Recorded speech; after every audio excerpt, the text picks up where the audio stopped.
Welcome to Story Tales. Please like this video and subscribe to Story Tales. I hope you enjoy the story. Let's begin. The Pembrey estate sprawled across 2 acres of manicured lawn, with flowering cherry trees and a stone pathway leading to a garden where 30 people mingled around tables laden with food. David Rourke stood apart from the crowd, nursing a beer he hadn't drunk from. His eyes tracked his son, Levi, who was playing tag with cousins near the fire pit. David checked his watch. Another hour, then they could leave. He hadn't wanted to come to this family gathering. But Judith Pembrey insisted on hosting her grandson's birthday celebration, and David didn't want to take that away from Levi. The boy needed some semblance of normalcy, even if it meant David had to endure the Pembrey's judgment for an afternoon. More potato salad, David. Judith materialized beside him, her silver hair perfectly coiffed, a glass of white wine dangling from her manicured fingers. Her smile didn't reach her eyes. No, thank you. David kept his voice neutral, his face composed. Shame you're not eating. Helen spent all morning preparing the food. Judith's voice carried just enough to turn several heads their way. Then again, you never did appreciate what was offered to you, did you? David's jaw tightened, but he maintained his calm facade. 5 years of practicing self-control had taught him how to weather these small humiliations. How's the apartment?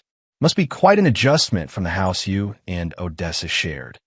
Judith sipped her wine, watching him over the rim of her glass. Before David could answer, she turned to her circle of friends who had gravitated closer, drawn by the scent of conflict. David here used to build houses, but now he lives in that tiny rental downtown. Quite the downgrade, isn't it? A woman in a linen dress laughed. At least he found a place in this market. Judith's eyes glittered. He's a terrible father, just like he was a terrible husband. The group erupted in laughter. David felt heat rise in his neck, but kept his expression placid. He learned long ago that showing anger only validated their opinion of him, the unpolished woodworker who'd never belonged in their circle, that a small voice cut through the laughter. That's not true. The group turned to see Levi, standing on a picnic bench, his small frame silhouetted against the afternoon sun. At 10, he had David's build lean and tall for his age, but his mother's golden brown eyes. Eyes that were now blazing with indignation. Levi, honey, adults are talking. Odessa appeared from the crowd, reaching for her son's arm. Come down from there. No, Mom. Levi pulled away. They're being mean to Dad again. The gathering hushed. Even the other children stopped playing to watch. It's okay, Levi, David said quietly. We can head home if you want. Grandma, Levi continued, his voice clear and determined. Mom doesn't want to tell you this, but the entire party seemed to lean forward collectively. She's the one who kissed Uncle Ezra before the divorce.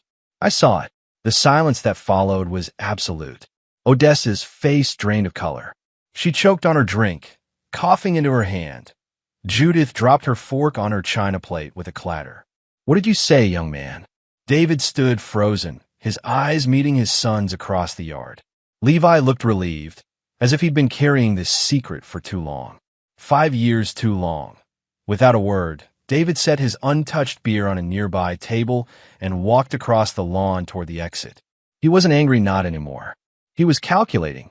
Behind him, he heard Odessa's frantic voice. He's confused. It wasn't like that at all. David didn't look back. 5 years earlier, sawdust clung to the sweat on David's forearms as he sanded down the oak banister. The house smelled of fresh wood and varnish smells he'd come to associate with progress, with future that he'd purchased this 3-acre plot with his own savings, designed the house himself, and built it piece by piece over weekends and evenings away from his furniture business.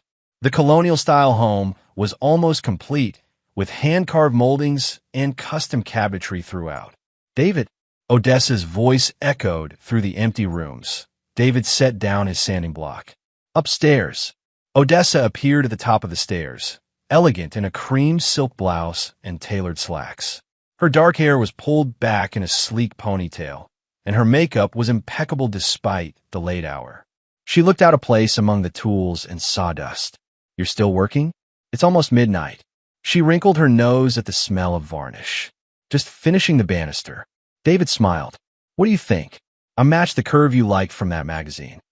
Odessa glanced at it briefly. It's nice. Listen, Mom's charity auction is tomorrow night. You remember to pick up your tux, right? David's smile faded. I told you I can't make it. The contractor for the Henderson's cabin is coming by to go over final plans. Cancel it. Odessa sighed with exasperation. This auction is important. All of Mom's friends will be there, and half of the city council. I can't just cancel. People are depending on me to what? Build more furniture? David, this is about our future. Connections matter. She gestured around the unfinished house. All this physical labor, it's admirable, but won't get us where we need to be.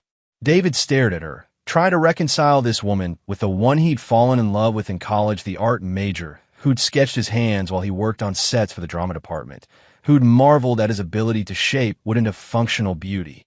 Where exactly do we need to be? He asked quietly. Odessa didn't answer. Instead, she checked her watch, a recent gift from her mother, and said, I'm having drinks with Ezra to discuss the foundation's legal strategy. Don't wait up. At the mention of his college friend, David felt a familiar unease. Ezra Lyle had become a frequent presence in their lives since taking a position at Judith's charitable foundation. Lately, it seemed Odessa preferred Ezra's company to his own. It's midnight, David pointed out. He just got back from New York. It was the only time he had available. She was already heading down the stairs. I left dinner in the microwave. Don't forget to check on Levi before you come to bed. The front door closed before he could respond. David ran his hand along the banister he'd spent hours perfecting. For the first time, he wondered if he was building this dream home for a family that no longer existed. The confirmation came 3 weeks later. David had picked up 5-year-old Levi from kindergarten early to take him fishing at a nearby lake, a rare father-son outing during a workday. They returned home mid-afternoon, sun-warmed and laughing, with a small trout for dinner. David opened the front door, Levi chattering excitedly beside him. The house was silent, which was unusual. Odessa typically worked from home on Wednesdays. Mommy, we caught a fish. Levi ran ahead into the kitchen, then the living room, looking for his mother. David set down their fishing gear and followed, a strange prickling sensation at the back of his neck.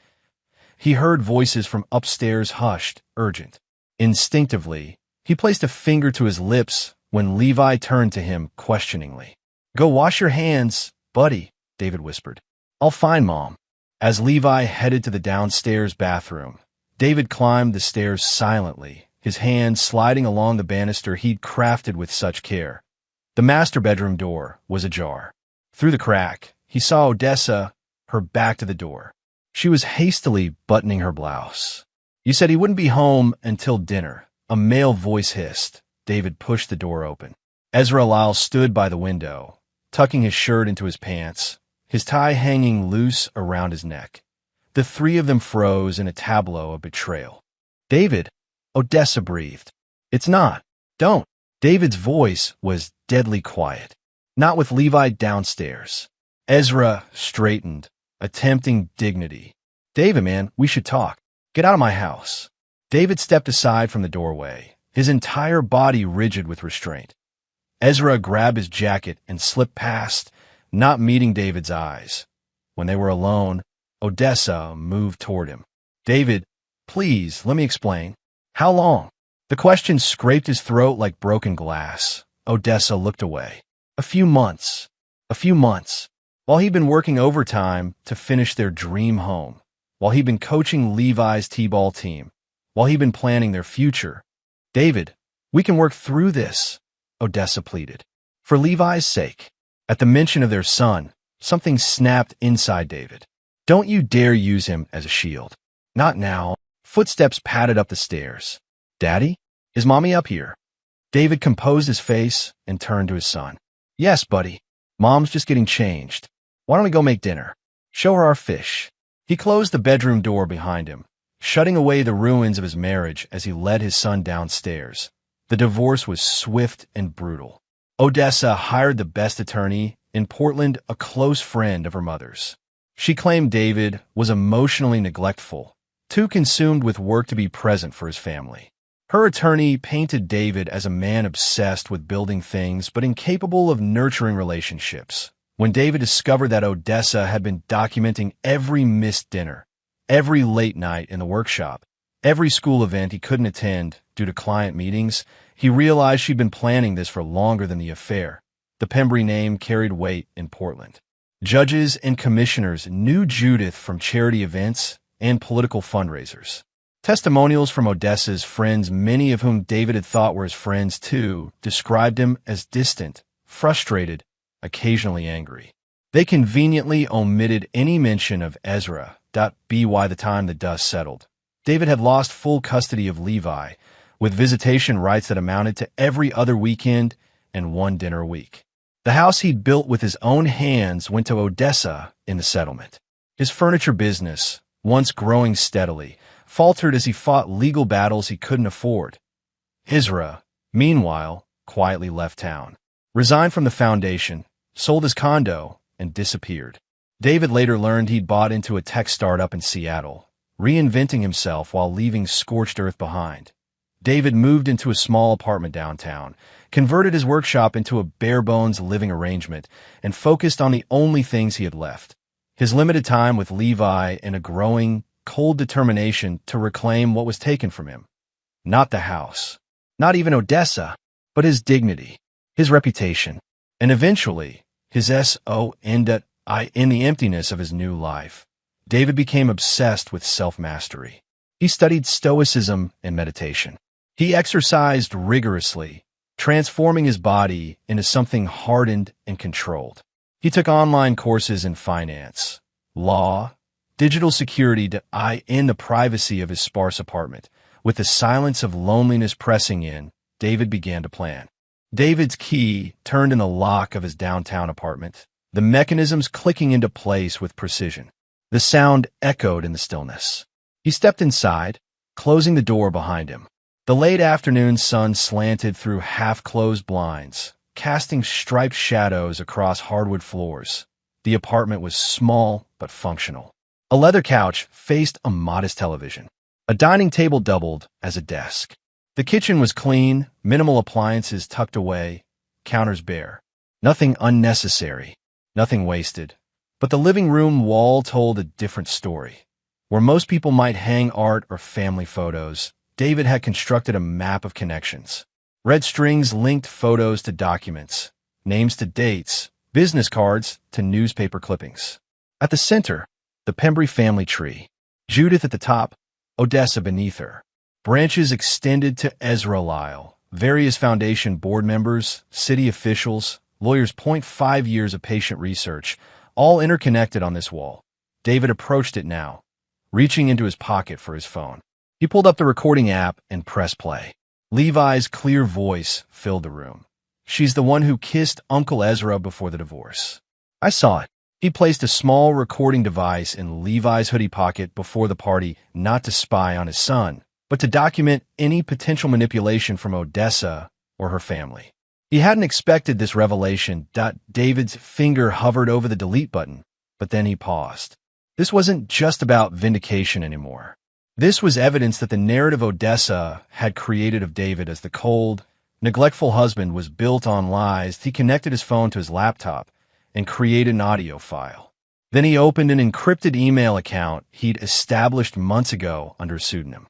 He attached the audio file to an email addressed to portlandelite.com, a blog notorious for exposing scandals among the city's wealthy families. Subject: Pembry Foundation Hypocrisy Body. The Pembry family presents itself as Portland's moral compass. Their foundation hosts galas against domestic violence while covering up affairs in their own home. Listen to what Judith Pembry's grandson revealed today about his mother, Odessa Pembry, and family friend Ezra Lyle. The truth deserves to be heard. David hit send, then deleted the email from his outbox. He'd routed it through enough proxies that it couldn't be traced back to him. But he moved to the kitchen and opened a small wooden box on the counter, one of the few items he'd crafted since the divorce. Inside lay several cigars. He removed one, cut it with precise movements, and lit it.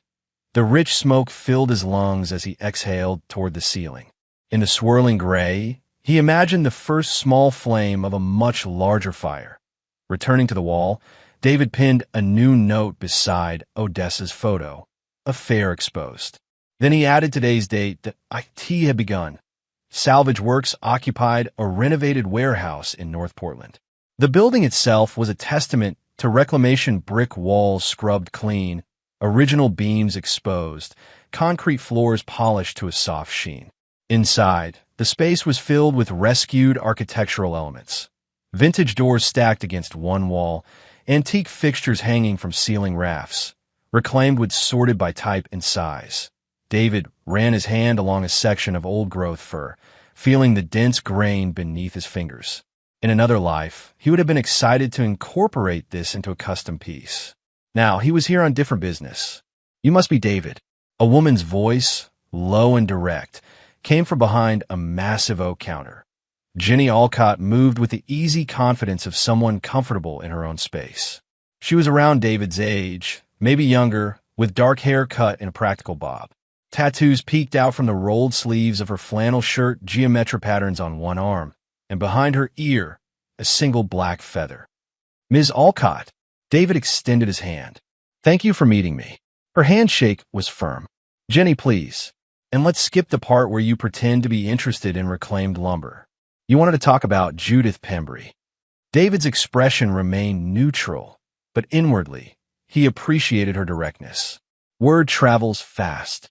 In certain circles, Jenny leaned against the counter. When someone starts asking questions about Pembry properties and development history, people notice, especially people who've been burned, like your father. A flash of surprise crossed her face, quickly replaced by wariness. "You've done your homework. Alcott Architecture, specialized in sustainable design, locally sourced materials. Filed for bankruptcy 7 years ago after 3 major projects fell through simultaneously." David maintained eye contact. All 3 were on land that subsequently ended up in Pembry Foundation development portfolios. Jenny crossed her arms. "And how exactly is this your business?" "It's not, but we might have shared interests." For a long moment, she studied him, assessing. Then she gestured toward a door at the back of the warehouse. "Coffee's this way." They sat in a small office with exposed brick walls and a view of the lumberyard. Jenny poured coffee from a thermos into 2 mugs, sliding one across her desk to David. "So you're the ex-husband." She settled into her chair. "The woodworker who lost the custody battle." David took a sip of his coffee. "Strong and black. That's part of the story. The part the Pembrys tell. You built a house, lost a wife, and couldn't handle it." Her tone wasn't accusatory, just matter of fact. "Now you're what? Looking for revenge." "I'm looking for justice." David set down his mug. "And I think you are too." Jenny's laugh was short and sharp. "Justice doesn't exist for people like us. Not when we're up against people like them. Tell me about your father's firm." The request seemed to catch her off guard. She stared at him for a beat, then shrugged. "Dad believed in sustainable architecture before it was trendy. Built a solid reputation in the 90s.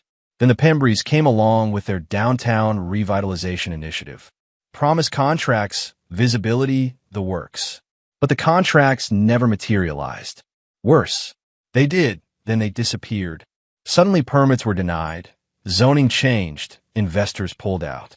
3 major projects, one after another. Jenny's eyes hardened. Dad lost everything. His business, his reputation, eventually his health. Judith Pembry personally called him a small thinker at a city council meeting. David nodded. The pattern was familiar. "And now you're salvaging what others throw away. Poetic, isn't it?" Jenny gestured around the office. "I find broken pieces and make them useful again." Meanwhile, the Pembrys keep breaking things for profit. "What if we could break their profit?" David asked quietly.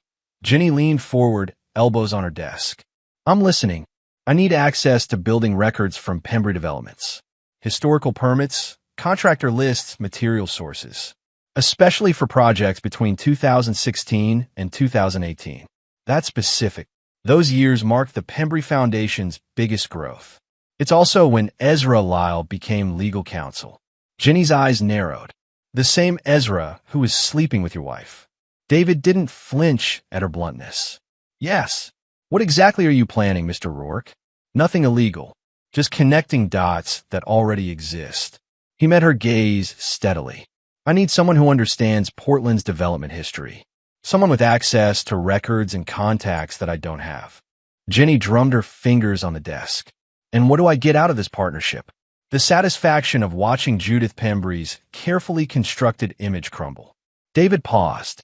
In full credit for any reclamation projects that come from properties the foundation is forced to liquidate. A slow smile spread across Jenny's face. You've really thought this through, haven't you? For 5 years. Jenny considered him for a long moment, then stood and walked to a filing cabinet in the corner. She unlocked it with a key from her pocket and removed a thick folder. These are copies of every permit application my father filed that intersected with Pembry interests. She placed a folder on the desk, including notes on the conversations and promises made. David didn't reach for it. Why would you keep these? Same reason you've been planning for 5 years. She pushed the folder toward him. Some fires don't go out just because you walk away from them. I'll need more than documents, David said. I'll need your expertise, your contacts, and possibly my criminal record. When David raised an eyebrow, Jenny shrugged. 2 arrests for protest activities at development sites. Never convicted. That's not why I'm here. No, but it's a bonus. I know people who won't talk to someone like you. She studied him again, making a decision. There's someone else you should meet. Someone who lost even more than we did. Franklin Fig Gutierrez lived in a modest bungalow in northeast Portland. The house was immaculate lawn precisely trimmed, walkway swept, American flag hanging beside the door. When he opened the door to David and Jenny, he wore pressed khakis and a polo shirt, despite the weekend hour. Ms. Alcott.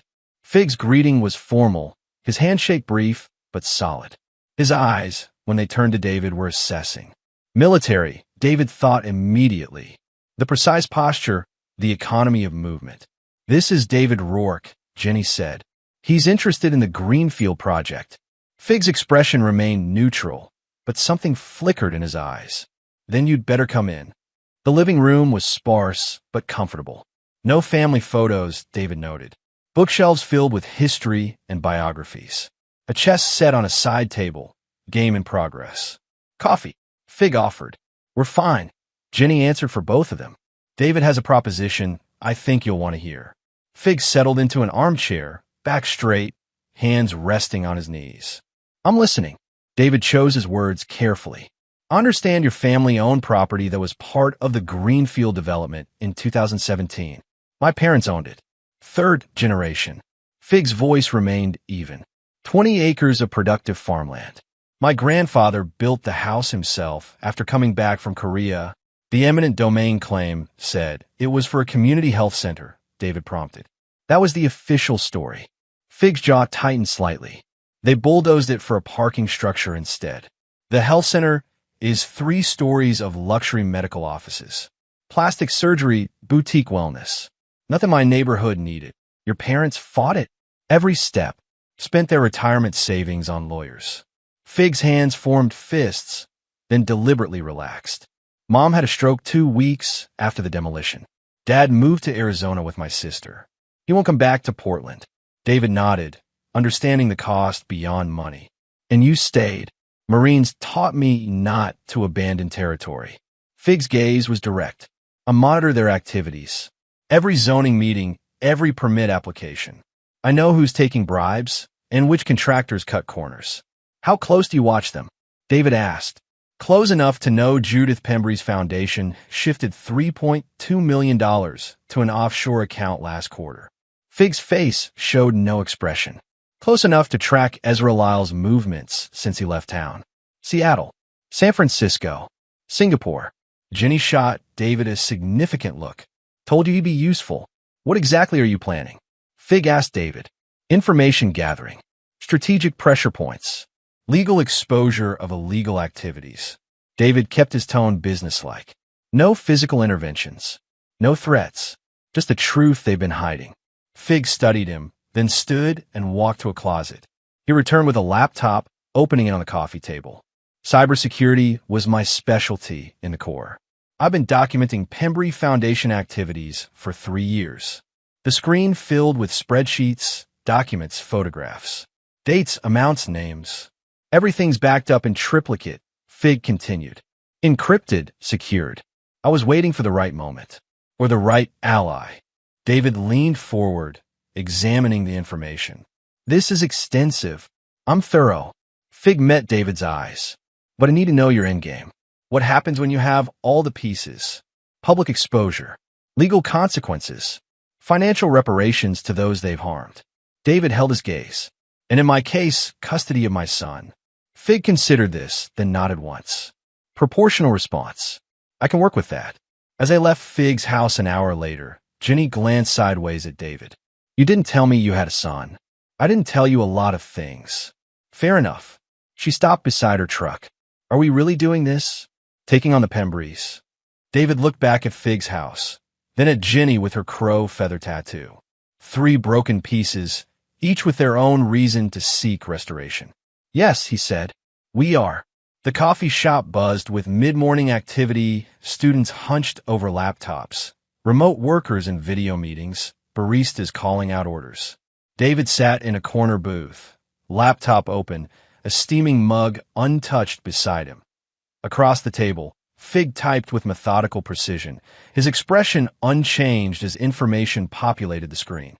Ezra Lyle established shell companies in the Caymans, Singapore, and Estonia between 2016 and 2018.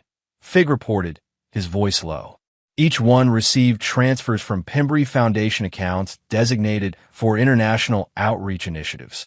David studied the transaction records Fig had obtained. How much total? For $0.7 million. Fig scrolled through the data. Coincidentally, that's almost identical to the amount Ezra invested in Blue Haven Technologies in early 2019. Right after he disappeared from Portland, David's mouth tightened. And Odessa's signature is on these transfer authorizations? On 3 of them.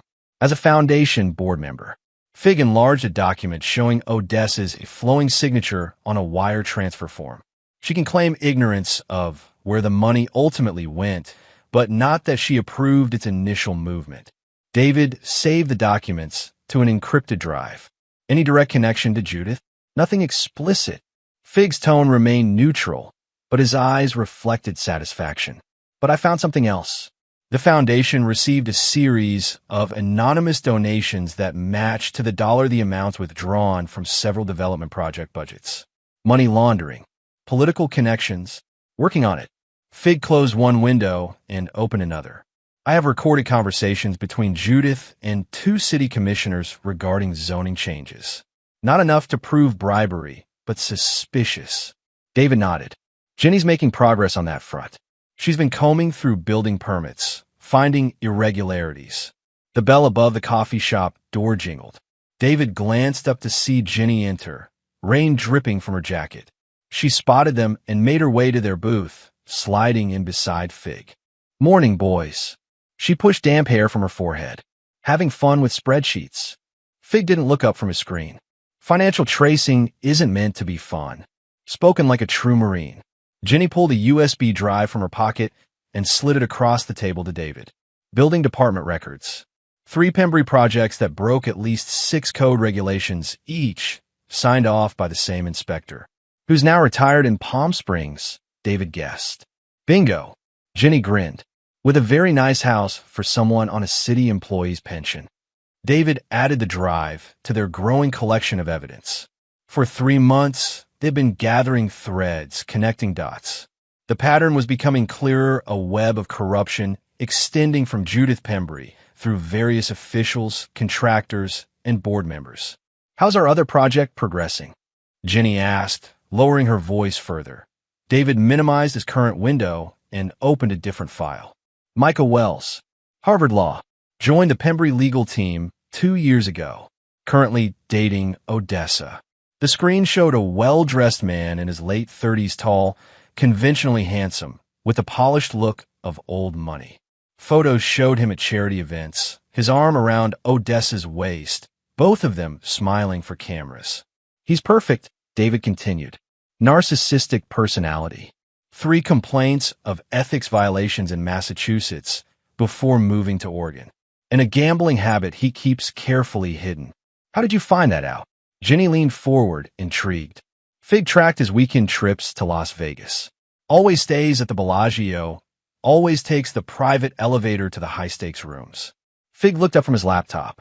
Credit card debt of $127,000 spread across 4 accounts. Recently paid down to $43,000 from an unknown source. Odessa. David shook his head. She doesn't have that kind of liquidity without her mother knowing.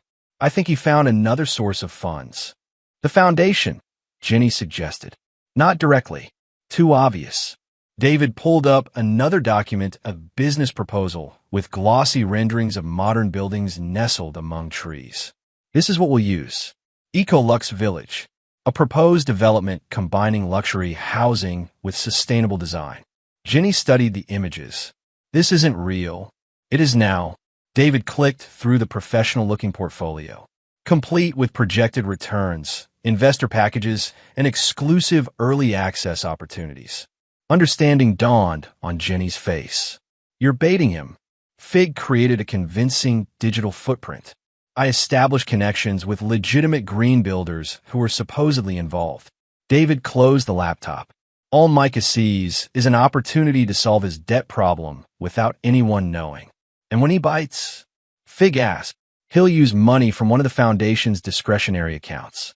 The same pattern they've established before, but this time, we'll have documented every step. David took his first sip of now-cold coffee. When the project vanishes, so will his investment. He'll panic, try to cover it up, and dig himself deeper. Jenny whistled softly. Remind me never to get on your bad side. David's expression remained impassive. I don't have a bad side, just a patient one. David's apartment was transformed on weekend visits. Levi's presence filled the space with energy that made the Stark rooms feel almost like a home. Today, they sat at the dining table, homework pushed aside in favor of the model cabin kit David had bought. First, we sort all the pieces. David laid out the tiny wooden components on a cloth. Frame, walls, roof. Everything has its place in the final structure. Levi examined a miniature rafter. Like your work wall? David glanced at the network of strings and photos, now covered with a sheet when Levi visited. What do you mean? The wall with all the pictures and strings. Levi shrugged. I saw it last time when you were in the shower. It looked cool like in detective movies. David kept his face neutral, but mentally noted to be more careful. That's just a project I'm working on. About Mom and Grandma. Levi's eyes, so much like Odessa's, held a perception beyond his years. David considered his words carefully. Partly. It's complicated adult stuff. I'm not a baby, Dad. Levi set down the piece he was holding. I know things aren't right between you and Mom. Your mom and I have different opinions about what's best, David said evenly. She says you're angry all the time, that you don't know how to be happy anymore. The statement hung in the air between them. David felt a familiar tightness in his chest, the pressure of controlling his reaction, of not letting Levi see the depth of his resentment toward Odessa. What do you think? David asked finally. Levi thought for a moment. I think you're sad sometimes. But you're not angry, not like Mom says. You're just waiting. The perception in those words struck David like a physical blow. Out of the mouth of babes. Do you ever miss Mom? Levi asked suddenly. From before, David's hands stilled on the model pieces. He could lie, say no, feed his son's growing disillusionment with Odessa. But something in him resisted that manipulation. Sometimes, he admitted, I miss who we were together before things changed. Levi nodded, seeming satisfied with the honesty. I miss her sometimes too, but not all the time. He looked down at the model pieces. I don't trust her anymore. Not since she lied about Uncle Ezra. David wanted to press for details about what Levi had seen, what else he might know, but he held back. Using his son as an information source felt wrong, a line he wasn't willing to cross despite everything else he'd done. That's understandable, David said instead. Trust is like this cabin. Once it's broken, you have to rebuild it piece by piece. Can it ever be the same again? David picked up a small wooden beam, turning in his fingers. No, but sometimes what you rebuild is stronger than what was there before. Levi considered this, then reached for the instruction sheet. Show me how to start the foundation. For the next hour, they worked in comfortable focus, placing each tiny piece with care, securing joints with miniature pegs. David guided Levi's hands when needed, but mostly let him figure things out himself, offering advice rather than taking over. Patience is the most important tool, David explained as Levi struggled with a particularly small connection. Rush, and you'll break something. Take your time, and everything finds its place. As they worked, David thought about the other construction project underway, the careful dismantling of the Pembry Foundation. Like this model, it required precision, patience, and an understanding of how each piece connected to the whole. Dad, Levi interrupted his thoughts. If I told the judge I want to live with you, would that help? The question caught David off guard. Where is this coming from? Levi shrugged, not meeting his eyes. Mom's been talking about moving. Her and Micah. To San Francisco, maybe. David felt a cold knot form in his stomach. When did she tell you this? She didn't. I heard them talking. Levi fit another piece into place. She said there's nothing keeping her in Portland anymore except me and Grandma. David carefully set down the piece he was holding, aware that his first instinct to tighten his grip might snap it in half. Would you want to live with me? He asked, keeping his voice level. Yeah. Levi's answer came without hesitation. You show up, even when it's hard. Mom just says things and then does different things. Out of the mouths of babes, indeed. To answer your question, David said, the judge would consider your opinion more now that you're older. But there are a lot of factors. Levi nodded, seeming older than his 10 years. I know. Grandma knows judges and stuff. The simplicity of his statement contained a truth that had shaped their lives for years. Judith knew people. Judith had influence. Judith controlled the narrative, but narratives could change. Evidence could shift the story. Let's finish the roof, David suggested, bringing them back to the task at hand. That's what makes it a real shelter. The Pembry Foundation Gala filled the ballroom of Portland's most exclusive hotel. Crystal chandeliers cast prismatic light over tables draped in white linen. A string quartet played softly from a corner dais. The city's elite mingled in evening wear, champagne flutes in hand, checkbooks at the ready. Jenny moved through the crowd with practiced ease, her black cocktail dress and upswept hair transforming her from salvage yard owner to anonymous server. She balanced a tray of hors d'oeuvres, offering them with a deferential smile while her eyes continuously scanned the room. In her ear, a tiny communication device connected her to David and Fig, who monitored from a hotel room 2 floors above, surrounded by surveillance equipment. Judith is at the north end with the mayor, Jenny murmured, turning as if to adjust her tray. Odessa and Micah just arrived, making the rounds by the west entrance. Any sign of Senator Wheeler? David's voice came through the earpiece. Jenny circulated through the crowd, noting faces, catching fragments of conversation. Not yet. Wait, doorway, just arriving. Through the grand entrance came Senator James Wheeler, silver-haired and commanding in his tuxedo. He moved with the confidence of someone accustomed to being the most powerful person in any room. Target acquired, Jenny confirmed. Moving toward Judith now. Stay close, but not obvious, Fig instructed. Remember, we need clear audio. Jenny approached a nearby table, offering canapes while positioning herself within earshot of Judith and the senator. The sophisticated recording device, disguised as a serving button on her uniform, would capture their conversation. James, darling. Judith air-kissed the senator's cheeks. So glad you could tear yourself away from Washington for our little gathering. For you, Judith, always. The senator accepted a champagne from a passing server. Though I suspect your call about urgent foundation business wasn't just social. Judith's laugh tinkled like her diamonds. Sharp as ever. Let's step onto the terrace.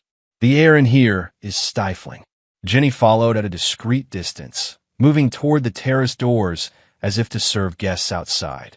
She positioned herself near a potted palm, arranging items on her tray, while the recording device captured the conversation. The zoning committee votes next week, Judith was saying, her voice low but clear. The riverfront property is essential for Phase 2. It's proving complicated, the senator replied. Environmental impact statements, indigenous land claims. Public sentiment is turning against development there. Public sentiment is like the weather, James. Changeable and ultimately irrelevant to those of us indoors. Judith's tone hardened slightly. The foundation has been very generous to your campaigns over the years. $3 million in philanthropic initiatives that coincidentally benefited your key districts. I'm aware of our arrangement, Judith. Then be aware of this. If the vote doesn't go our way, certain documentation regarding those initiatives might find its way to less understanding eyes. The senator was silent for a moment. That sounds remarkably like a threat. Oh, James. Judith's laugh was soft but without warmth. Between friends, it's merely a reminder of mutual interests. The money has already been allocated for the community center your wife wants to establish in her hometown. $15 million. Quite a legacy for her family name, don't you think? Jenny moved away as a real server approached, circulating back into the ballroom. Did you get that? She whispered. Every word. Fig confirmed, satisfaction evident in his voice. Clear evidence of quid pro quo. Well done. David's voice was calm. The audio is perfect. One more task, then you can exit. Jenny moved through the crowd, now seeking Micah Wells. She found him near the bar, one arm around Odessa's waist as he charmed a group of potential donors. These sustainable initiatives are the future of our foundation's work, he was saying, his smile practiced and gleaming. The board has already approved preliminary funding for projects that will transform Portland's relationship with its natural environment. Odessa beamed beside him, elegant in emerald silk that matched her mother's emerald ring. Micah has been instrumental in reshaping our investment strategy. We're focusing on long-term environmental impact paired with economic growth. Jenny circulated close enough to slip the folded business card onto Micah's empty cocktail plate as she collected it. The card looked ordinary cream-colored stock, minimalist logo, but contained contact information for the fabricated Ecolux Village project. Mission complete, she made her way toward the service exit. Package delivered. Heading out now. Roger that, Fig responded. Rendezvous at Checkpoint Alpha in 15 minutes. As Jenny slipped away from the gala, she allowed herself a small smile. The powerful played their games, made their deals, protected their interests. But they never noticed the servers, the workers, the people they had stepped on to build their empires. Until now that in the hotel room, David and Fig began dismantling their surveillance equipment. The recording of Judith's conversation with the senator had been immediately backed up to multiple secure locations. This brings our total to 17 documented instances of ethics violations. Fig noted, his tone matter of fact. 9 potential criminal charges. David nodded, reviewing the audio transcript on his laptop. All pieces for Blacoque.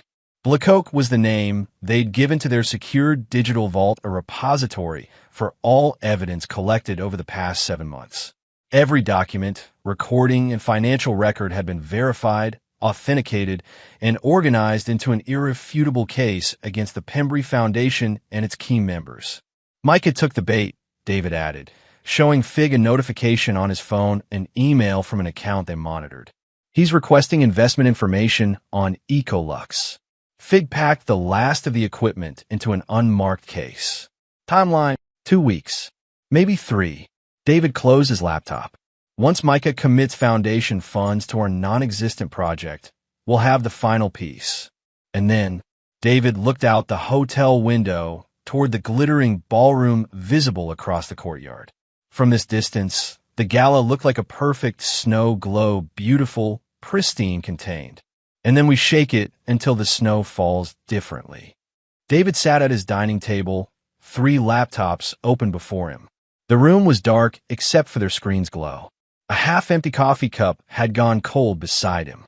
On the wall, his network of photos and connections remained, but now many items were marked with red checks, completed pieces of a complex puzzle. His phone buzzed. Fig's text. Micah transferred $2.4 million to Ecolux account. Using Foundation discretionary fund. Confirmed. David allowed himself a small, satisfied nod. The final domino was in place that he opened the central laptop and navigated to a secure messaging system. Kara Winters was a respected investigative journalist who had built her reputation exposing corporate corruption. She had no connection to the Pembrys, no reason to protect them, and most importantly, an impeccable record for fact-checking before publishing a mess. Winters, for the past year, I have been collecting evidence of systematic corruption, fraud, and illegal business practices by the Pembry Foundation and its leadership. The attached file, password, truth_rises, contains verifiable documentation including financial records, audio recordings, and sworn statements. Key findings include embezzlement of foundation funds totaling $7.3 million, bribery of public officials for zoning and permit approvals, money laundering through offshore accounts, tax fraud through misrepresented charitable donations, witness intimidation, and blackmail. All sources have been authenticated. All records can be independently verified. That I trust you will give this the attention it deserves. That a concerned citizen. David attached the Blackcoke files, meticulously organized, extensively documented, impossible to dismiss as conspiracy or conjecture. Then he sent the message. He sat back in his chair, strangely calm. 5 years of planning, organizing, and waiting, now condensed into a single email. The match had been struck. His phone buzzed again. Jenny this time. It's done, David replied. Yes. 3 dots appeared as she typed. Then, how long? 48 hours at most. She'll verify everything first. Another pause. Then, no going back now. David looked at the message for a long moment before responding. There never was. The explosion came faster than even David had anticipated. By the following afternoon, Kara Winters had published the first in what would become a series of explosive reports. Her headline blazed across news sites and social media. Pembrys of Portland, philanthropy or fraud? The story laid out the foundation's financial misconduct in meticulous detail. Winters had independently verified the money trails, confirming millions in misappropriated funds. She had cross-referenced the audio recordings with public statements, revealing stark contradictions. David watched the fallout from his apartment, refreshing news sites every few minutes. Fig had established an encrypted group chat for the three of them to monitor developments in real time. Fig, State Attorney General's office, just announced preliminary investigation. Jenny, foundation stock down 17% already. Board members scrambling. David, keep watching. It's only beginning. By evening, the story had gone national. Financial news channels ran segments on the Portland philanthropy scandal. Social media buzzed with outrage as details emerged about the foundation's exploitation of vulnerable communities, the same communities they claimed to serve. David's phone rang a number he didn't recognize. He answered cautiously. Mr. Rourke? A woman's voice, professional and direct. This is Kara Winters. David's pulse quickened, but his voice remained steady. Ms. Winters, I've been following your reporting. I'm sure you have. There was a knowing quality to her tone. I'm also sure you're aware that when anonymous sources provide this kind of documentation, journalists work to identify them. I would expect nothing less. Your digital footprint was impressive, almost invisible. A pause. Almost. David said nothing. I'm not calling to expose you, Winters continued. Your evidence stands on its own merits. I've verified enough to be confident in its authenticity. Then why are you calling? Professional curiosity. This wasn't just data collection. This was a methodical dismantling. Another pause. This was personal. Does that change the facts? No. Winters' voice softened slightly. But it does add context. The custody battle, the house you built, the affair with Ezra Lyle. David felt a chill. She had dug deeper than he expected. My motivations don't invalidate the evidence, he said carefully. No, they don't. In fact, they make it more compelling. Her tone was thoughtful.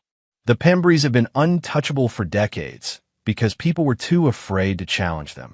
You weren't afraid, you were patient. That's a different kind of dangerous. David remained silent, waiting. I won't mention you in my reporting, Winters assured him. But I thought you should know they figured out. Judith was just served with official notice of the investigation, and her first words were about you. What did she say? That goddamn carpenter finally found his spine. Winters' voice held a note of admiration. I think it was meant as an insult, but it struck me as rather poetic. After the call ended, David updated the group chat. They know it was us. Doesn't matter now. Jenny, lawyer friends say FBI involved now. Foundation accounts frozen. Fig, Judith's being questioned. Odessa 2, David. Ezra, Fig, tracked to Singapore airport 3 hours ago. Trying to flee to non-extradition country. Jenny, too late. Interpol flagged his passport. Detained at customs, David set down his phone. Outside his window, rain streaked the glass, blurring the city lights. Somewhere across town, Judith Pembry was facing questions she couldn't dismiss with money or influence. Odessa was watching her carefully constructed life unravel, and Ezra, the friend who had betrayed him, the man who had helped destroy his family, was sitting in an airport detention room, nowhere to run. The news alert chimed on all 3 laptops simultaneously. David looked at the headline. Pembry Foundation suspended pending criminal investigation, assets frozen. It had taken less than 24 hours, that be why the second day. The dominoes were falling faster than even David had anticipated. His phone vibrated continuously with updates. Fig, Judith's personal accounts frozen. Attempt to transfer $12 million offshore blocked. Jenny, Odessa subpoenaed for testimony before grand jury. Charged with conspiracy and negligent mismanagement. Fig, Ezra, being extradited. Facing multiple fraud charges in U.S. and Singapore. The most satisfying update came that afternoon. Jenny, Michael Wells caught at private airfield trying to flee to Mexico. Arrested on site. David allowed himself a small smile at that. Fig had anonymously tipped airport security about Micah's escape plan, ensuring cameras were rolling when Portland's self-proclaimed ethical legal mind was led away in handcuffs that BY evening. Micah's name was trending on social media as Portland's sleaziest lawyer, with footage of his arrest playing on loop on local news. The expression on his face, entitlement giving way to panic, was exactly what David had envisioned for 5 years. His phone rang again.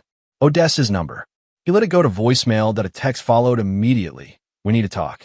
About Levi. David's jaw tightened. Of course, she would use their son now. He typed back, through our lawyers only. Her response was swift. This isn't legal. It's parental. Please. David stared at the message, weighing his options. Finally, he replied, tomorrow. 10 a.m. The part by the river. Public place. Thank you. Came her response. David set down his phone, a complex mix of emotions churning beneath his calm exterior. The victory he'd planned for so long was unfolding perfectly. Yet there was no euphoria, no triumphant release, only a steady resolve to see it through to its conclusion. For Levi. For himself. For the truth that had been buried under years of Pembry manipulation. The fire he'd ignited was burning exactly as planned. Now he needed to ensure his son was safely beyond its reach. The riverfront park was quiet on a weekday morning. A few joggers passed on the path, and an elderly man tossed bread to demanding ducks. David arrived early, positioning himself on a bench with clear sight lines in all directions. Old habits of caution died hard. He spotted Odessa before she saw him. She approached from the parking lot. Her usual confident stride diminished. Her hair was pulled back in a simple ponytail rather than her typical styled waves. No makeup, no designer outfit, just jeans and a gray sweater that made her look smaller, more vulnerable than a performance, David reminded himself. Everything with Odessa was calculated for effect. She saw him and straightened her shoulders, summoning a ghost of her former poise.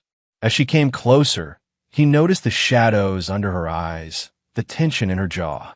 David. She stopped a few feet from the bench. Thank you for meeting me. He nodded, but didn't invite her to sit. You want to talk about Levi? Odessa glanced around, then settled onto the far end of the bench, maintaining distance between them. He's confused, scared. Everyone at school is talking about the investigation. About us. And whose fault is that? The words came out sharper than David intended. Odessa flinched. I know you're behind this. The evidence, the journalist. It's too perfectly constructed to be coincidence. Does that make it any less true? She looked away, toward the river. No. That's the worst part. It's all true. The admission hung between them. 5 years ago, it might have meant something to David, this acknowledgement of guilt, this moment of honesty. Now it was just another fact, cataloged and filed away. What exactly do you want, Odessa? She turned back to him, eyes suddenly fierce. I want you to protect our son from this fallout. The reporters are circling. They want to talk to him, get the child a scandal angle. I've already arranged for him to stay with me during the investigation. My lawyer filed the emergency custody petition yesterday. You didn't even discuss it with me. Accusation crept into her voice. Like you discussed moving to San Francisco with Micah. David countered evenly. Odessa's eyes widened slightly. Levi told you. He overheard you. Just like he overheard a lot of things over the years. David kept his gaze steady. Children absorb more than we think. Silence fell between them again. A jogger passed, earbuds in, oblivious to their tension. You've destroyed everything, Odessa said finally, her voice low. The foundation, mother's reputation, my future. You did that yourself, David replied, not unkindly, but firmly. Every decision, every lie, every manipulation. I just exposed what was already there. You loved me once. She reached for his hand, a desperate move so unlike the controlled Odessa he had known. David withdrew his hand before she could touch him. I loved who you pretended to be. Something in Odessa's expression crumpled. For a moment, the facade fell completely, revealing the frightened woman beneath the Pembry armor. What am I supposed to do now? Real fear colored her voice. They're talking about criminal charges, David. Prison. You'll do what people without wealth and connections do. David stood from the bench. You'll face the consequences of your actions. Is that what this has all been about? Revenge. Justice. David corrected. For me. For Levi. For everyone else your family has stepped on. As he turned to leave, Odessa called after him. You can't just walk away. David paused, looking back at the woman he had once built a home for. Yes, I can. That's the difference between us. I learned how to walk away and start over. You never did. He left her on the bench, her perfectly constructed world collapsing around her, just as his had 5 years before. That evening, David received a text from an unknown number. The great Judith Pembry requests your presence. Tomorrow, 2 p.m., the foundation office. He showed the message to Fig and Jenny, who had gathered at his apartment to monitor the ongoing developments. It's a trap, Jenny warned immediately. She'll have lawyers, maybe recording devices. Agreed, Fig nodded. Engagement presents unnecessary risk. David considered their concerns. It's a desperate last move from someone who's losing everything. All the more dangerous, Jenny argued. Cornered animals bite hardest. I need to hear what she has to say. David's decision was made. But I won't go alone.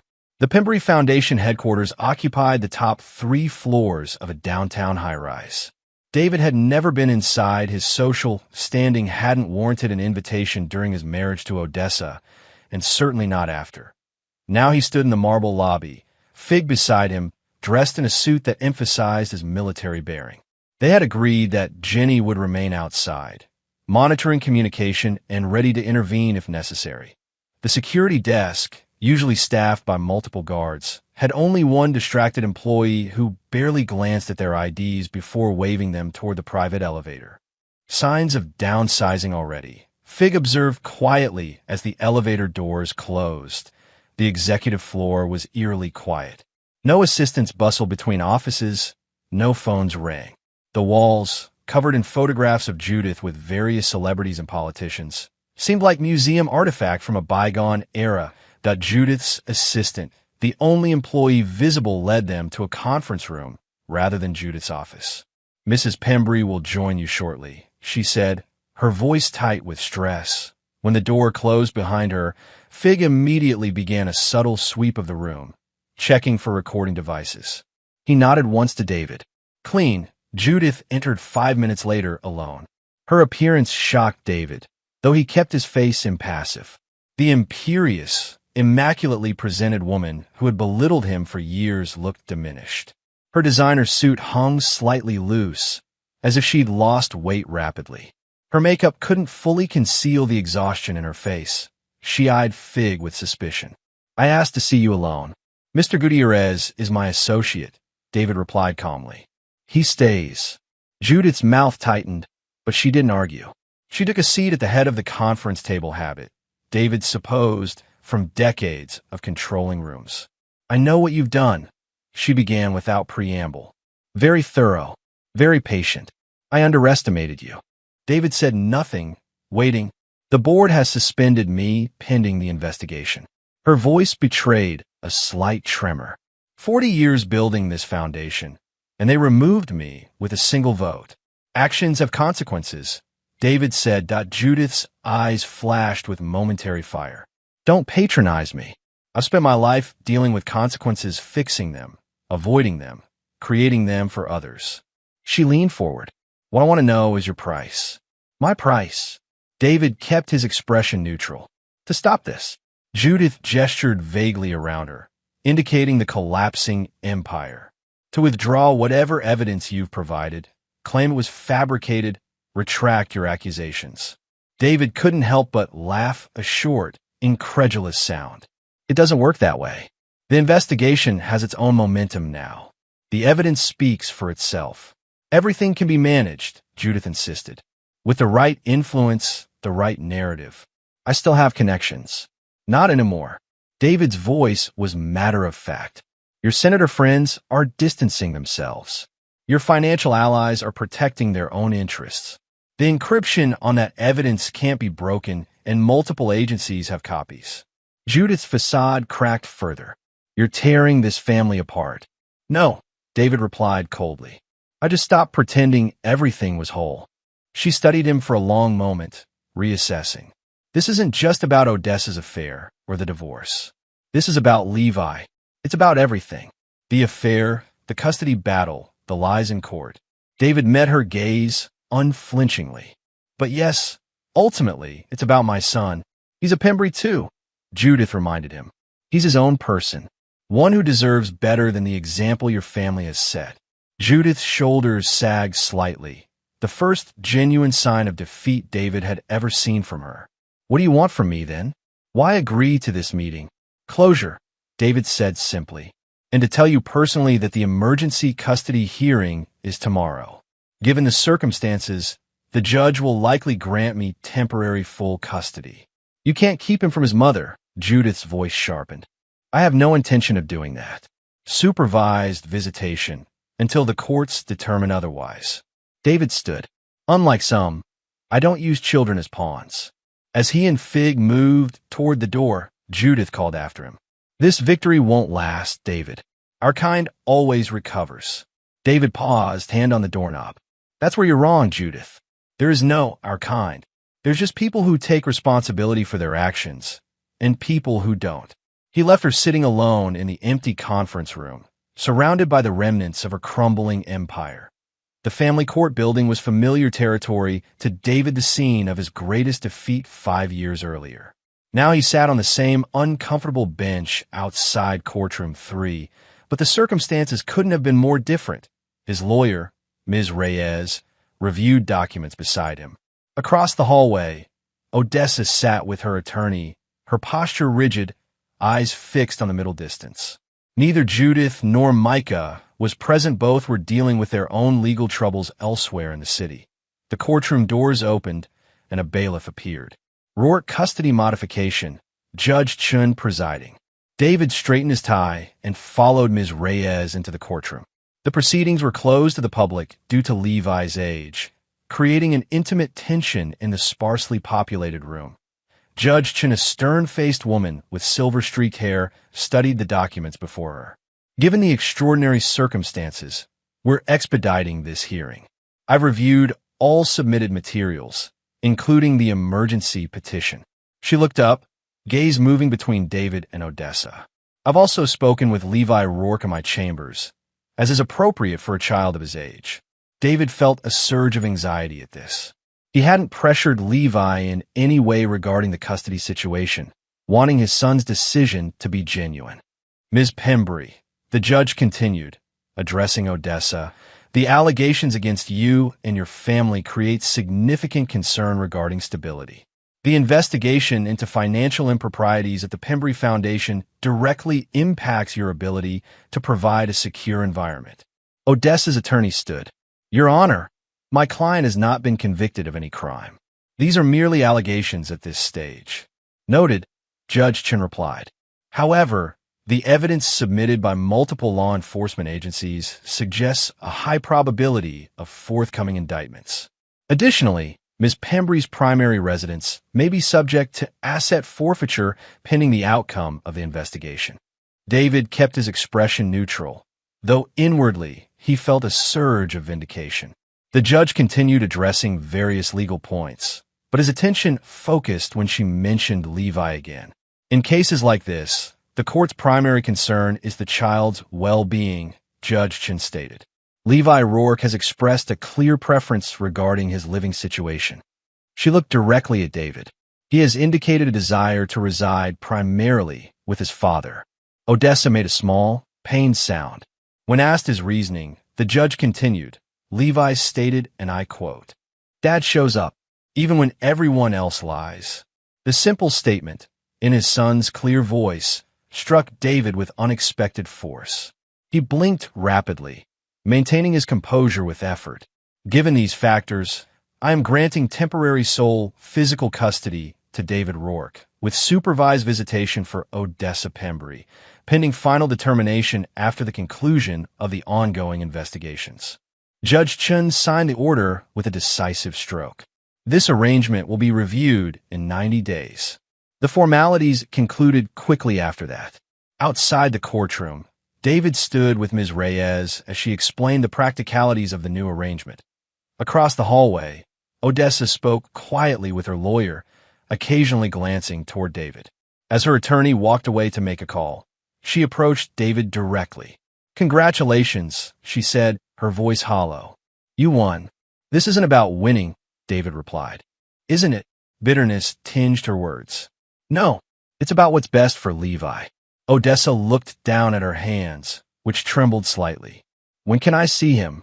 "The supervisor will arrange the schedule. Twice a week to start." David kept his tone businesslike. "He'll be staying with me, but I won't keep him from you, Odessa. Despite everything." She nodded, a tear slipping down her cheek. "I do love him, David. Whatever else I've done wrong, I love our son." "I know."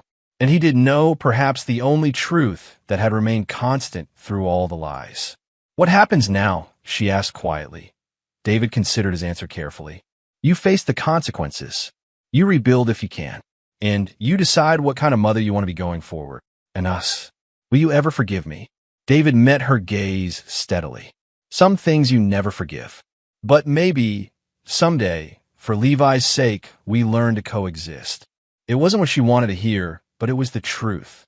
David had no interest in false reconciliation or easy platitudes. The bridge between them had burned years ago.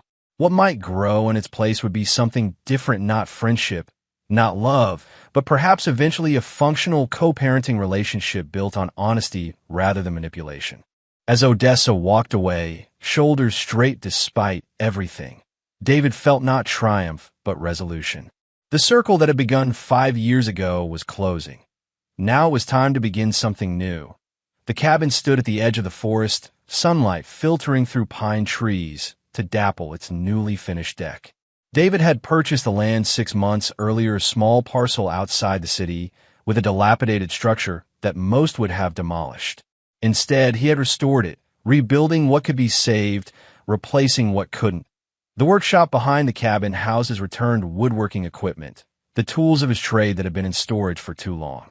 Orders were already coming in custom furniture pieces from clients who remembered his craftsmanship from before on the deck.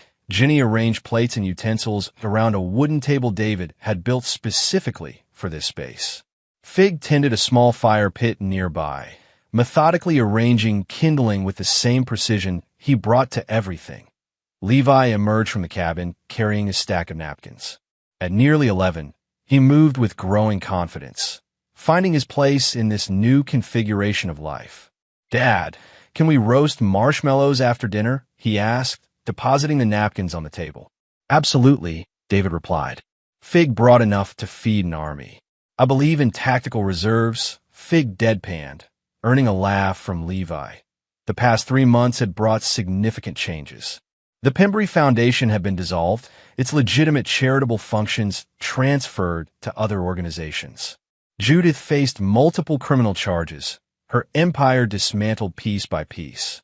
Ezra had struck a plea deal, offering testimony against others in exchange for reduced sentences. Micah was awaiting trial, his legal career effectively over. Odessa had avoided the worst charges through cooperation with investigators. Her supervised visits with Levi had been awkward at first, but gradually improved as she adjusted to her new circumstances: a small apartment, a retail job, a life without wealth and influence as buffers. David had expected to feel more satisfaction watching the Pembrys fall. Instead, he found his focus turning increasingly toward the future of this cabin, his renewed business, and most importantly, his son's well-being. As the sun began to set, they gathered around the fire. Jenny shared stories about her latest salvage project, a 1920s theater being demolished downtown, its ornate fixtures and woodwork now safely stored in her warehouse.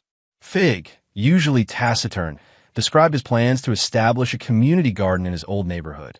Later, as Jenny and Fig washed dishes inside, David sat beside Levi near the fire. The flames cast dancing light across their faces as darkness settled around the cabin. "How are you doing with everything?" David asked. "The changes, the new school, all of it." Levi poked at the embers with a stick. "It's okay. I like the cabin. And my new teacher is cool. And seeing Mom." Levi considered this. "It's weird. She's different now." "Not as." He searched for the word. "Formal," David suggested. "Yeah. She actually plays games with me now instead of just asking about school and stuff." Levi looked up at his father. "Is it okay that I still love her? Even after what happened?" "Of course it is," David assured him. "She's your mother. That doesn't change." They fell silent, watching the flames. After a while, David reached into a bag beside him and produced a small wooden case. Inside was a set of carving tools and a piece of pine wood, smooth and ready for shaping. "I thought we could start a new project," he said, opening the case to reveal the gleaming tools. "You've been asking to learn." Levi's eyes widened with interest. "Really? Like actual carving?" "Sharp tools require responsibility," David cautioned, removing a small knife with a polished handle. "You have to learn the proper technique, how to respect the blade." He demonstrated the proper grip, how to hold the wood, the angle of the blade against the grain. Levi watched intently, absorbing every detail. "Some things you never forgive," David said quietly as he guided Levi's hands through the first cautious cuts. "But you can forge something stronger from the wreckage." Levi nodded, focused on the wood taking shape beneath his fingers. Behind them, the cabin stood solid and restored. Before them, the fire crackled with steady warmth. And from the ashes of what had been destroyed, something new began.